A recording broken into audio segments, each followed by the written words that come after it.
മകളിറങ്ങിയ വീട്. കവിത. രചന പ്രസീന അനൂപ്.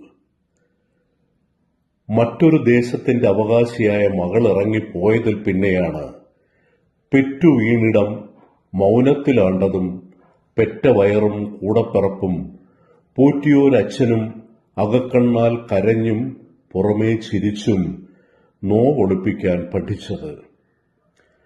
മകളിറങ്ങിയതിൽ പിന്നെയാണ് കിളിയൊഴിഞ്ഞ കൂടുപോലെ വീട് അനാഥമൂകമായത്. തൊടിയിലെ പൂക്കൾ അനുക്ഷണം വാടിക്കരിയാൻ തുടങ്ങിയതും തേന്മാവിൽ നിന്ന് പൊഴിയും ഉണ്ണിമാങ്ങകൾ പെറുക്കാൻ ആളില്ലാതെ പെരുകിയതും മുറ്റത്തെ പേരയും ചാമ്പയും പൂക്കാനും കായ്ക്കാനും മറന്നതും പരിസ്ഥിതിക്കത്രയും വേണ്ടപ്പെട്ടവളായിരുന്നെന്ന് മകൾ എന്നറിഞ്ഞില്ല. പെറ്റമ്മയ്ക്ക് സമമാണ് താനെന്ന സത്യം അവൾ കൂടെയിരുന്നും നടന്നും പിണങ്ങിയും ഇണങ്ങിയും പറയാതെ കാണിക്കുകയായിരുന്നു. അറിഞ്ഞില്ല. അപ്പോഴൊന്നും അവൾ ഇറങ്ങിയതിൽ പിന്നെയാണ് വീട് കുളിർന്നും വിറച്ചും പനിച്ചും വിയർത്തും നോവാറ്റാൻ പഠിച്ചത്.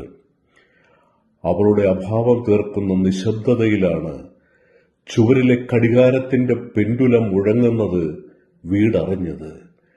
നിമിഷനേരം കൊണ്ട് വീടിനെ നിശ്ചലമാക്കാനും ഉണർവിലെത്തിക്കാനുമുള്ള ജാലവിദ്യ അവൾ എങ്ങനെയാണ് സ്വന്തമാക്കിയതെന്ന് തിരിച്ചറിഞ്ഞില്ല ഒട്ടും.